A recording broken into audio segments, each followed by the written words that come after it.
Let's get a sense now of what this aggregate report card looks like with Francis Chan. Here with us on set are Bloomberg Intelligence senior analysts. So now we have the complete cast of the Big Four. What do you make of the numbers? Well, we do see the Big Four banks relies a bit more on loan growth. The loan growth have been better than the system growth in the first 2 quarters.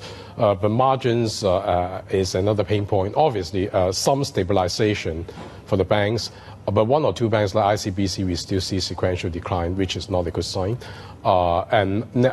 Coming out on Friday, we all know there's a piece of news from Bloomberg talking about our colleagues are citing the people with knowledge. Beijing is considering allowing the homeowners to refinance their mortgages at the concurrent rate.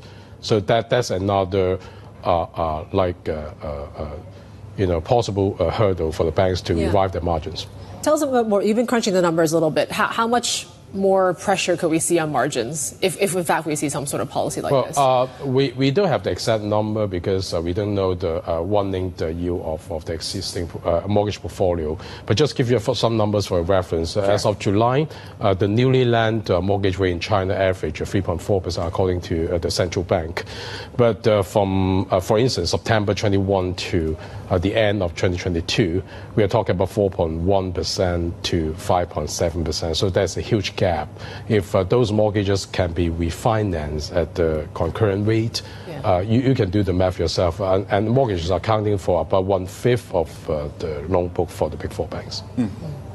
The other news in the banking system we want to ask you about is HSBC. So extremely busy news flow from late last week. First we had the Bloomberg scoop on the CEO who starts today in Hong Kong, and part of the plan was he was looking at parts of middle management and looking to maybe rationalize part of that. Yes. Nuno Matos, who's the global head, I believe, was the global head of wealth for HSBC, is no longer part of the bank. So what does the assignment look like for the new CEO as they embark on this new journey here? Well, against the global macro backdrop, we all know that the Fed is going to cut rates, and rate cuts could be accelerated next year. So the revenue may become a bit more stagnant because of net interest income. And against this backdrop, 2 of his key tasks, according to my colleague Tom Mars, sitting in London, are to cut costs. Now we're seeing it now, not even before he starts his office. And second, it would be about to boost the non-interest income, which will be the wealth business.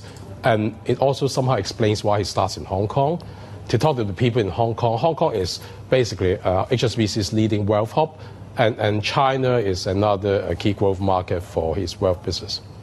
All right, Francis, thank you. Francis Chan there, Bloomberg Intelligence senior analyst who covers the banking sector for us.